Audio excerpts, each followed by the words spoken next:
The HomeTech podcast is supported by you. To find out more, go to HomeTech.fm/support.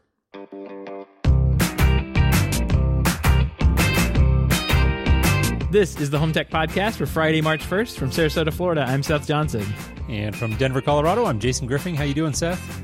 Good, man. I'm about to drop $2,600 on a plastic phone. Are you looking at one? I'm not going to get one of these. I mean, it's really cool. Like a folding phone. Phones. Yeah. I saw a bunch of stories about these in my blog feeds a couple of weeks ago. I'm not sure what was happening that it was getting so much coverage, but I never stopped and looked. And just before we hit record tonight, I finally caved and went and looked at some of these, like, at least some of these concept ones. I'm looking at like an Apple one.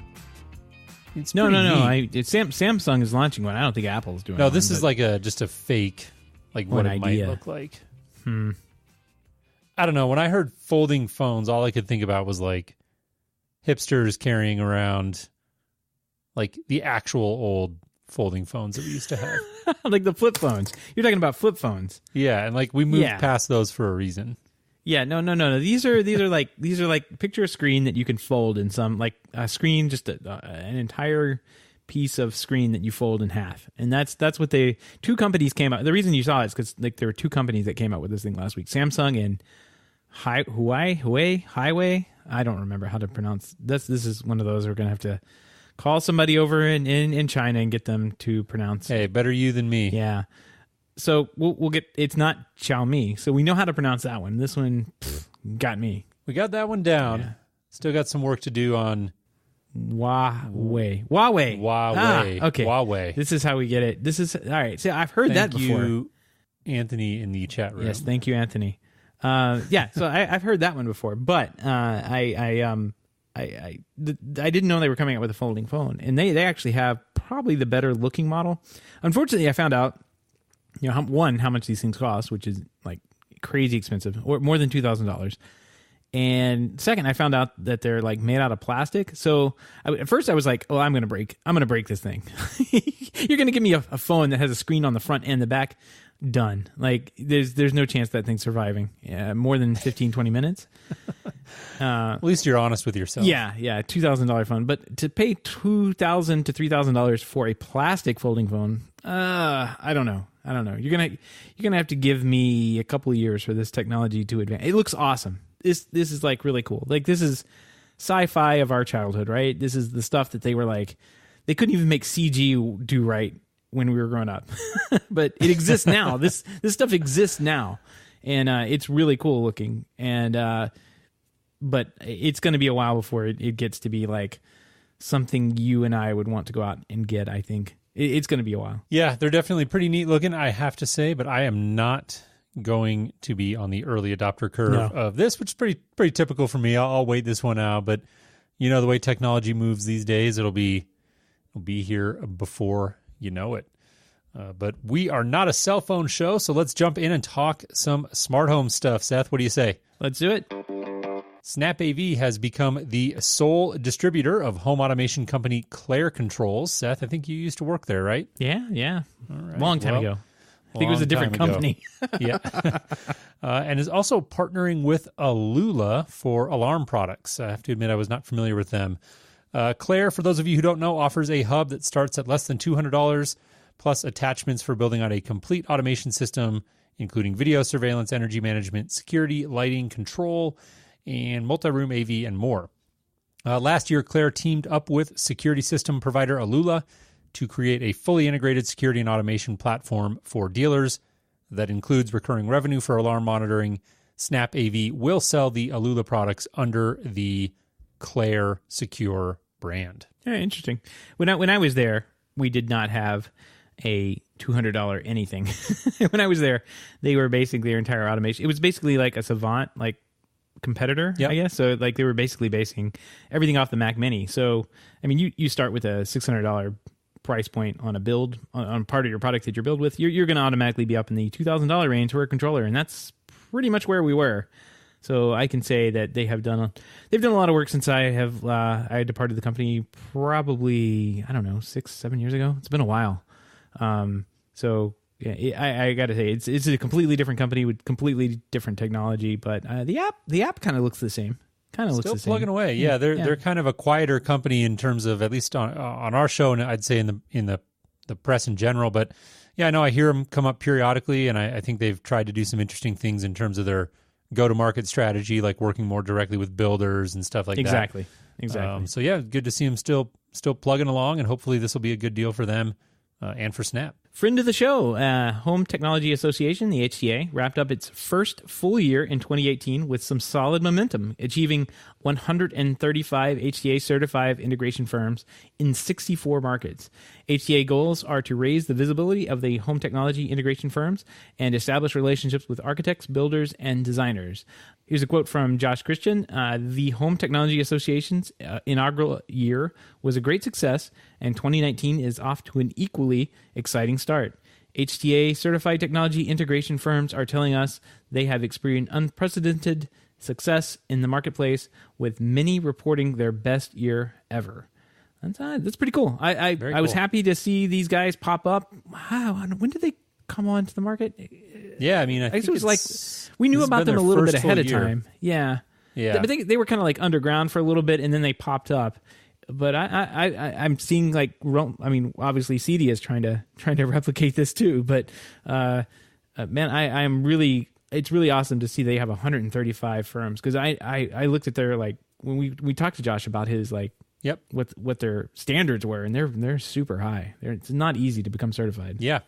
I'm a big fan of their mission in terms of trying to help sort of the top integrators out there who've really put in the work to establish themselves and create a really quality offering for their clients, and helping kind of separate them from the pack. I think is a good mission. There are very few barriers to entry in that world, and that creates kind of, frankly, a scary landscape for consumers. And HTA, I think, sort of helps address that.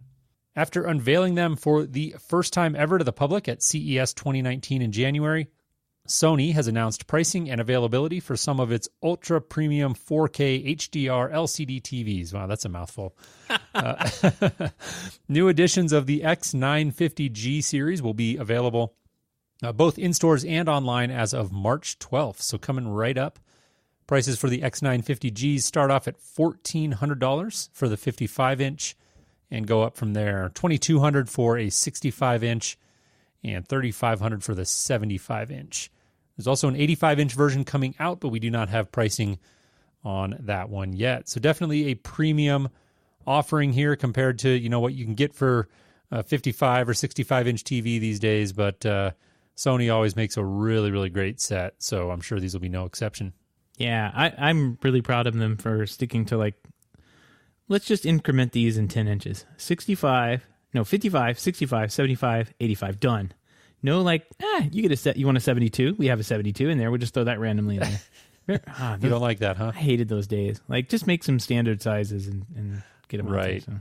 Over 2 months since Apple Music landed on the Amazon Echo, it's now set for another smart home speaker that isn't the HomePod. A listing for the music streaming services has been spotted inside Google Home app for iOS by my Mac Rumors reader. Wow. Though it's currently not live, the update indicates that it could be imminent. There you go. Apple Music coming to more platforms.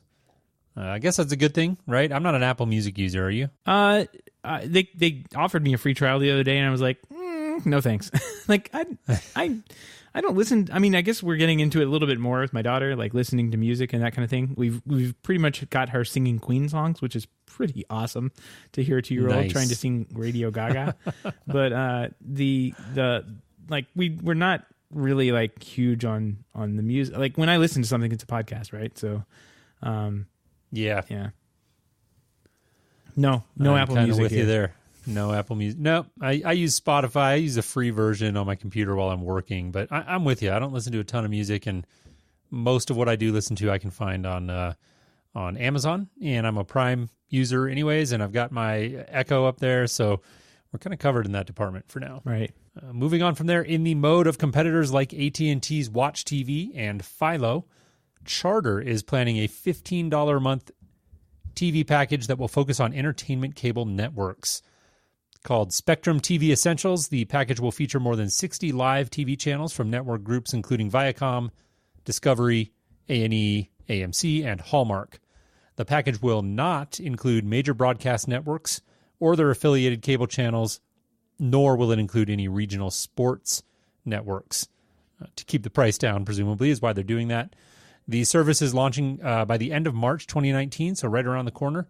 It will be available exclusively to Charter Spectrum Internet customers who do not subscribe to the full-price Spectrum TV product. That's not bad. I mean, $15. That's not terrible. Yeah, it's a good price. I mean, and if you don't need the local broadcast networks, which you can get over the air anyways, right, if you're willing to do a little bit of work to set that up, and then if sports aren't really your thing, this looks to be like a pretty solid offering. Yeah, it's probably the best one I've seen. Everything else is in that $30 to $40 range, which gets you back up into cable territory once you add internet and everything onto it. So right, interesting. I'll have to keep an eye on that one.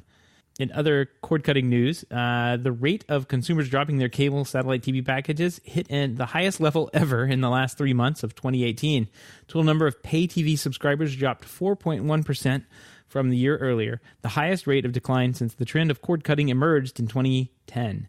About 985,000 more customers dropped cable or satellite in the quarter than signing up for new service industry-wide. That's incredible.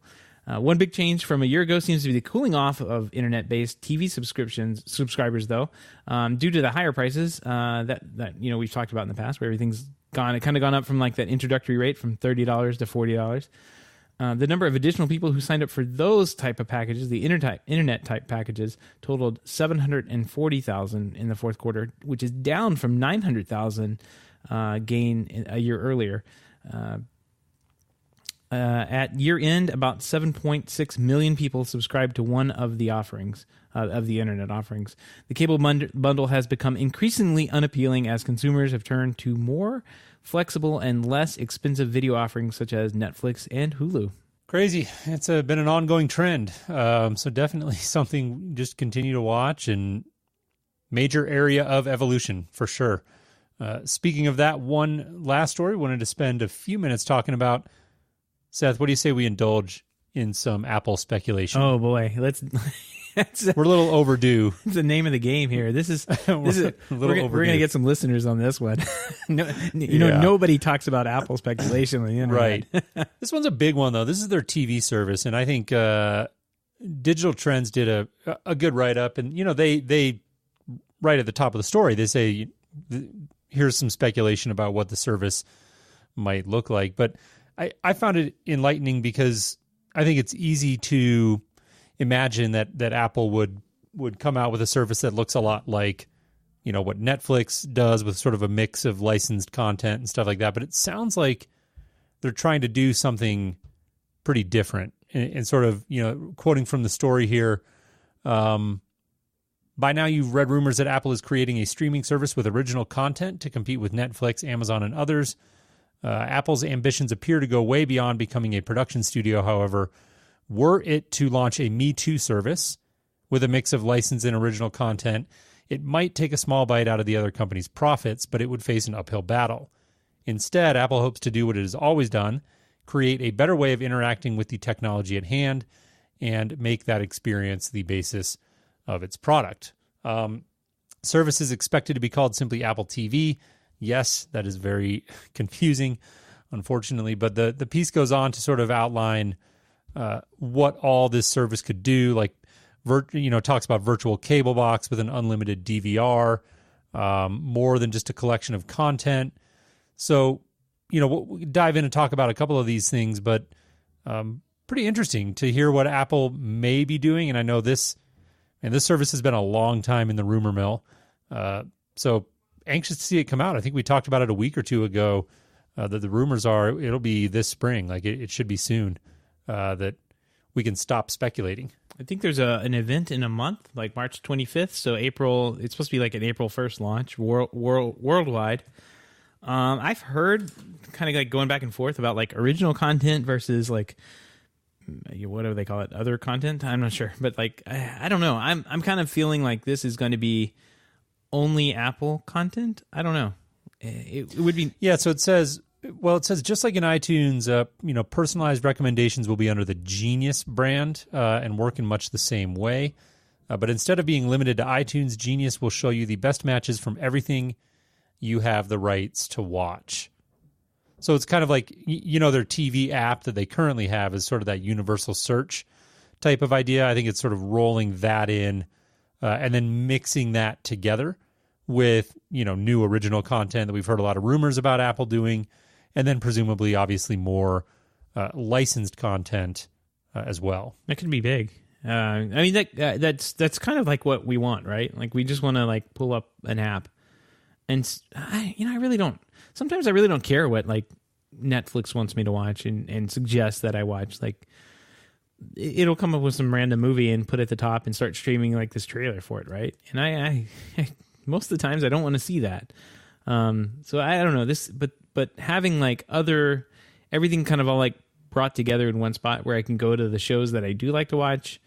And just like pick and choose from those. I think that's like that kind of aggregation is good. I don't really care too much for the AI aspect of this, right? Like, let me guess what you want to watch type thing. I'd personally rather hear that from other channels. Like, like if I go into a podcast and be like, hey, you should watch Jason. I know you're looking for a new show you should watch. You should watch Patriot. And you literally asked that on Facebook.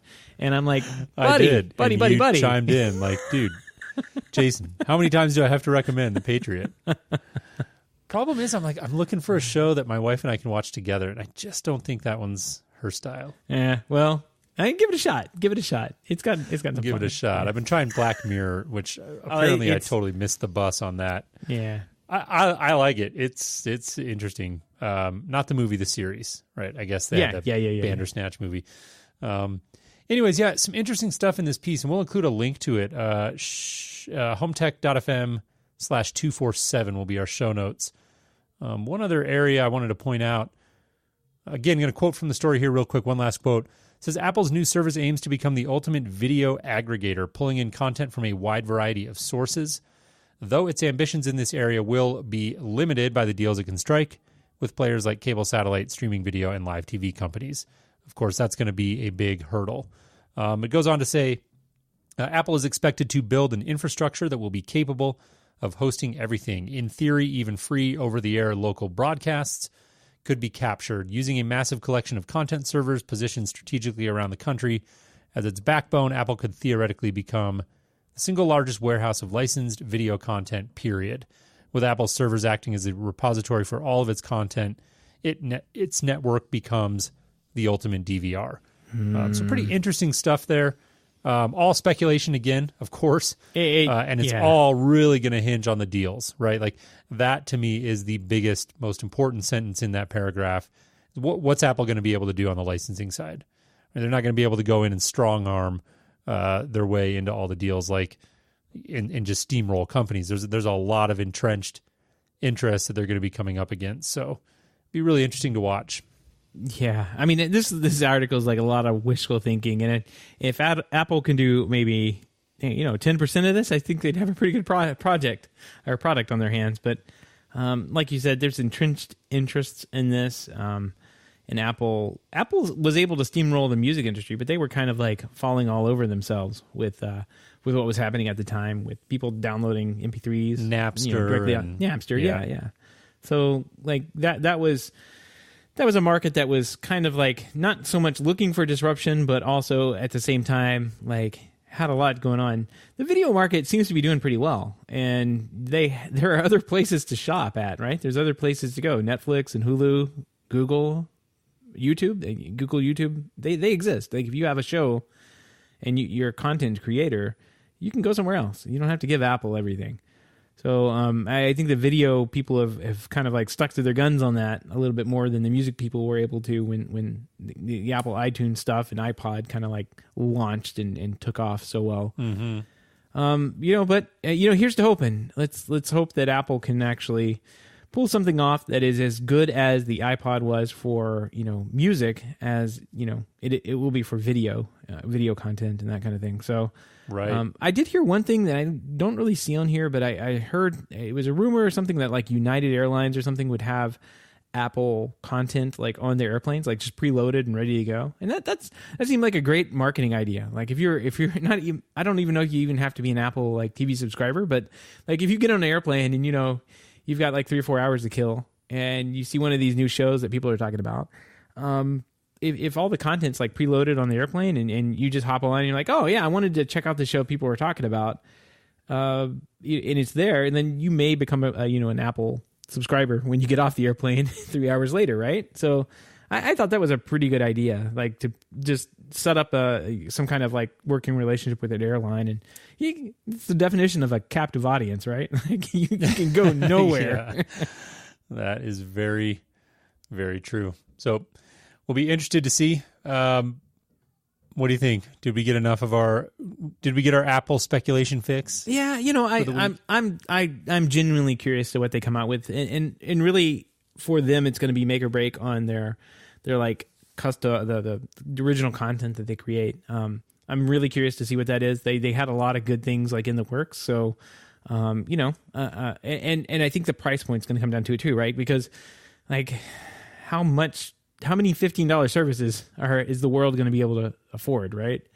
I'm also curious if they like roll this into like Apple Music and Apple TV. Like, do you get both for the same price of $15 or whatever? Like, can you just have unlimited access to all the world's music and whatever Apple videos they want to put on there? Like that would be a compelling service, but I don't know. It's Apple. Like, are we going to get that? So I don't know. Maybe they'll start bundling in HomePods. What do you think? They got to get rid of them somehow. Oh man, those poor things. I've been like thinking in the back of my head that I want to gather up like all the world's like abandoned products and like just kind of like I have a blank wall right here. You can't see it because it's this way and I face this way, but like I was gonna make shelves and put all these like products up there of dead home hubs and that kind of thing. Great like, idea. Get a Revolve and set it up there. Like yeah. I'm not gonna buy a $300 Revolve. Yeah, a museum of dead home automation appliances and I mean that the HomePod may have a little square up there one of these days, but. Just save it a spot. Yeah. It's a good speaker. No, I think it'll stick around. They'll figure it out. Well, maybe. It's becoming less compelling to buy something like that when the only service it offers can be, gotten on a $30 Google Home that I have sitting in front of me. That sounds, quite frankly, 12 inches away from me right now. Like, just as good. I mean, not just as good, but it sounds good enough for $30 that I don't have to spend 10 times that amount for an Apple HomePod that really can only do that one thing. Yeah. All right. Well, all of the links and topics that we've discussed here on the show can be found in our show notes, HomeTech.fm/247. While you're there, don't forget to sign up for our weekly newsletter on the right-hand side of the site there. You'll see it. We'll send you weekly show reminders as well as other occasional updates about all of the great things going on here in the world of home tech. Nice. And don't forget that you can join us in the chat room live Wednesday starting 7:30. To find out more, go to HomeTech.fm/live. All right, Seth, we got a mailbag entry this week. This comes from Kyle, and I think he had some questions about. He'd sort of given us a tip on a show we'll have to go check out. I think a conversation around Lowe's Iris, and so sort of what went down there. There's another one, by the way, to add to your your wall of. I'm trying to get one, but I don't know. I'm going to wait for the price to bottom out, right? I'm not going to buy one now. But anyways, I think the thing that you wanted to touch on here towards the end of his note, he said, I'm also interested in your perspective on a DIY solution for lighting. Philips Hue seems like a front runner, but I'd rather not have an additional hub just for the lights. Lifix, Lifx, I think you pronounce it Lifix, seems to have some nice products, but I don't want to bog down my Wi-Fi with too many devices. Seth, I think you have some direct experience with Philips Hue and perhaps had some thoughts to offer here.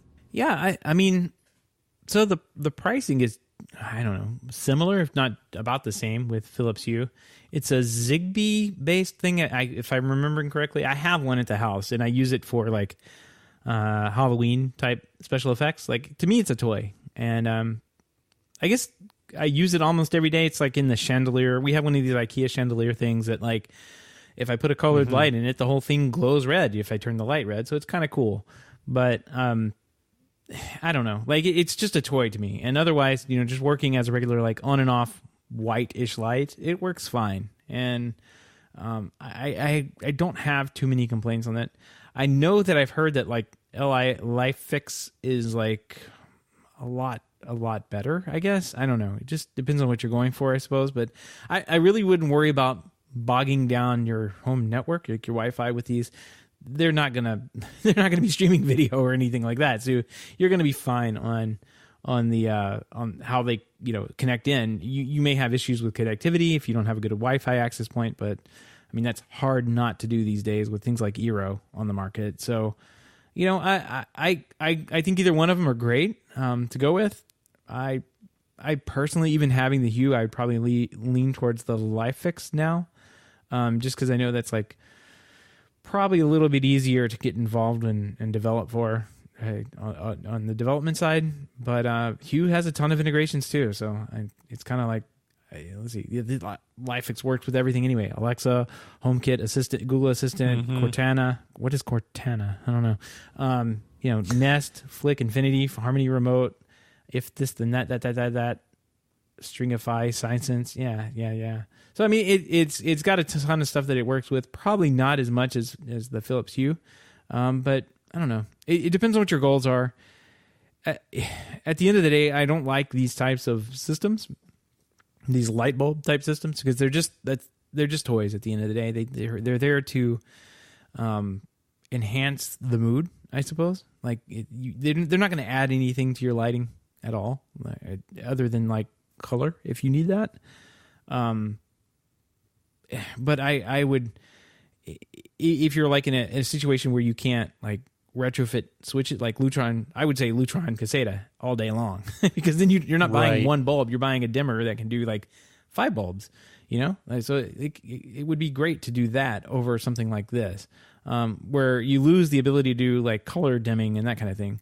You gain the ability of like simplicity, a switch that works on the wall. You don't have to figure out, like most of the times when I see people with the Philips Hue, like the second question is like, okay, I got this working. Now, how do I like stop people from turning off the light switch on the wall so this actually works all the time? Yeah, exactly. You end up like putting duct tape over the light switch or something.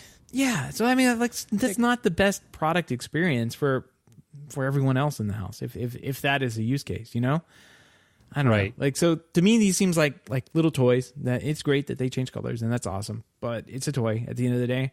And if you really want something like use, look into something like Lutron Caseta, where you can replace the actual switch in your wall, or, step up and find some other lighting control system that works as well. I don't know. Caseta seems to be like the bad boy on the block, right? They've got everything. They've got Amazon, they've got Apple, they've got Google, and it's a nice, convenient, inexpensive little dimmer package, dimmer and switch package that you can put together fairly easily. So I don't know. That's probably the direction I would kind of like say, hey, if you can replace the switches in your wall, you have that ability. Look at this, because it's in the long term it's going to do better than looking at these Wi-Fi bulbs that cost $50 a piece. It's gonna hurt if these $44.99, $29.99, and they have one that's like $19.99, but that's not going to give you much light. If these go out, you're going to be crying a little bit more than if a bulb goes out in your house and you need to replace a bulb, a regular LED bulb. No, I think that's a good way to answer that question. Like between LifeFix or Hue, like Chris is in the chat room saying a lot of good things about Hue. I'm sure there are plenty of people who have similar experiences with LifeFix. I have to imagine that ultimately the user experience is pretty similar between those two. I think if you're looking for something like maybe you've got a couple of lamps in a room that you want to use for accent lighting, and it'd be cool to have them turn on to different colors for different occasions. Like that's, I think, what those types of products are really good for.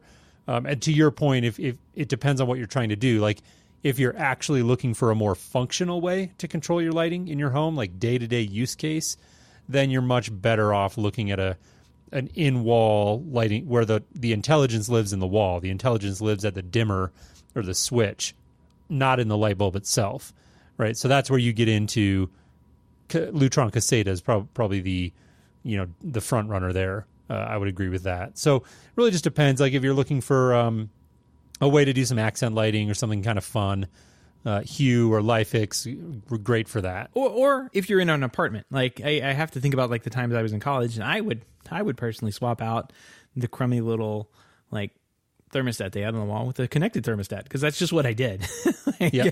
But I can understand that if like you don't have a landlord that's as accommodating to something like that, or say, hey, I'm going to swap out these light switches. That's probably not going to happen in a rental. Like, you're probably going to need to do something like a Philips Hue or a LifeX. So like there's definitely use cases for these things where you wouldn't run into something like Lutron and be able to put that in.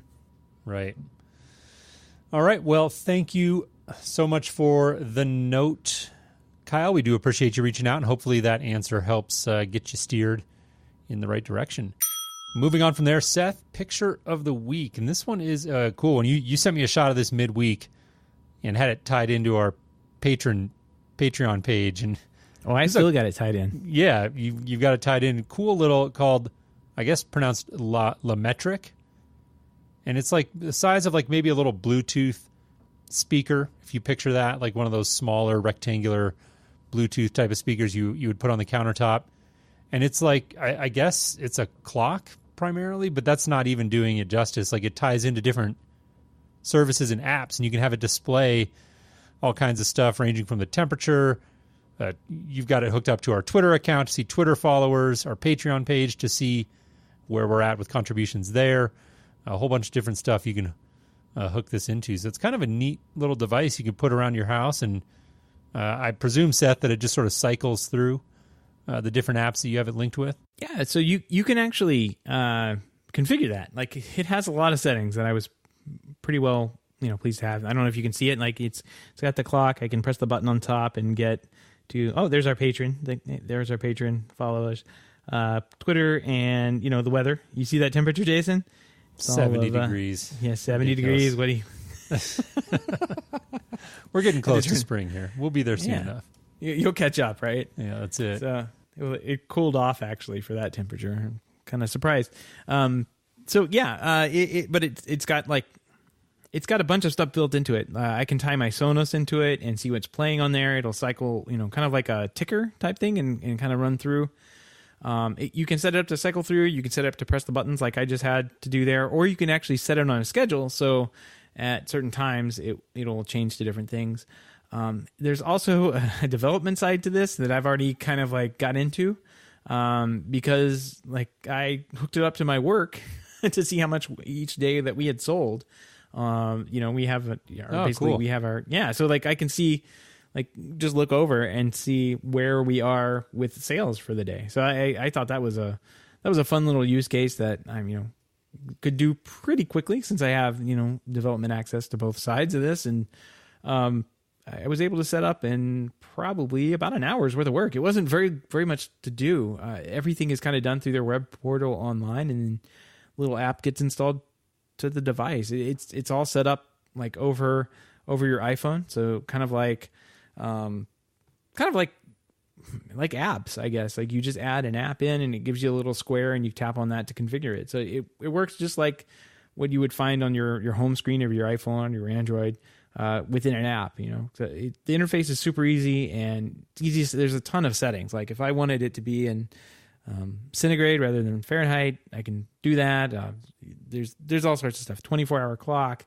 I don't know if you saw on the calendar, like, you can change out the icon here on the side. I have the date on there, but you can change that out to be any icon you want. They also have like animated icons too. So like on a holiday, it may be a Santa that's laughing or something. And then across the bottom here, you can turn this on and off. These little lines are the day of the week. So Monday, Tuesday, Wednesday, Sunday, Monday, Tuesday, Wednesday. That's Wednesday. It's on the middle. I should probably know that. That's probably why I thought it was Tuesday all week, but anyway, yeah. There you go. Yeah. It's a cool thing. $200, so not cheap. No. They also, if you look on their website, they have the Sky thing at the top, and that's what I'm really waiting on. So I got this. I was looking at their website, and this is like those panels that we've looked at in the past. I can't remember the name. Yep. It looks very similar, but they look done right. Like, they attach without random cables and that kind of thing running. Like, each one of the pictures has a stupid cable, hanging off the back side of this thing. And I'm like, yeah. I want this, but I'm going to hide the cable. But you can do like, At least if they you didn't scroll, Photoshop the cable out. No, it's like, You know, it's that's evident just that it's there. disingenuous. Like, so points for honesty. Yeah. If you scroll down, you can kind of find like some pictures where they arranged these panels like in a long rectangle, like you see here, with like the temperature and what it's like outside, kind of like on those panels. And I that's kind of what I want to do with this. I want to have this little display here, like on my wall up there, and surrounded by dead Dead home technology products. Yeah. So that's what I'm going for one of these days. I'm going to hide the wire. You're not going to see the wire because I'm not an animal. But yeah, Savage. yeah, I'm not a savage, right? Yeah, but I don't know how much this thing costs when it comes out. It will be cool to see this. Yeah. Very cool. Well, definitely go check that out. It's a pretty neat looking product. We'll have a link, HomeTech.fm/247 once again. If you have any feedback, questions, comments, picks of the week, great ideas for a show topic, what have you, even if you just want to say hi, we would love to hear from you. Shoot us an email. Our email address is feedback@HomeTech.fm. Once again, that is feedback@HomeTech.fm, or you can visit our website at HomeTech.fm/feedback and fill out the online form. We want to give a big thank you to everyone who supports the show, but especially those who are able to financially support the show through our Patreon page. If you don't know about our Patreon page, head on over to HomeTech.fm/support to learn how you can support HomeTech for as little as $1 a month. Any pledge over $5 a month gets you a shout out here on the show, but every pledge gets you an invite to our private Slack channel, The Hub, where you and other supporters of the show can gather every day for inside baseball conversations about all aspects of home technology. Seth, we lost our magic. It was something we did a few weeks ago. We got like three $5 patrons in 1 week. So haven't been able to recapture that, but who knows? Maybe this week will be the week. I'll get notified. Maybe you'll see your this clock. will play a sound. This will play a sound on the clock. It'll go. say something. So there you go.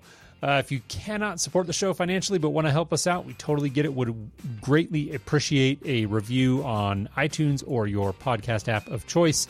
That helps more people discover the show. So take a few minutes and give us a review. Again, that would be tremendously appreciated. Yep. Well, I guess that wraps up the week's show. Jason, I don't know what we've got on for next week. Hopefully there'll be more news to talk about. Only time will tell. Yeah, we never know. This is going to be kind of a fun, slow week. Yeah, that's right. Well, we've got nothing locked in. We've got several. I've got several things in the hopper, so we'll see. We'll definitely have a couple of guests on in the month of March. Can't believe it's going to be March already. Looking forward to some nice spring weather. And Seth, will definitely look forward to reconnecting with you next week for another episode of Home Tech. Hope you have a great weekend. Absolutely. Have a good weekend, Jason. All right. Take care.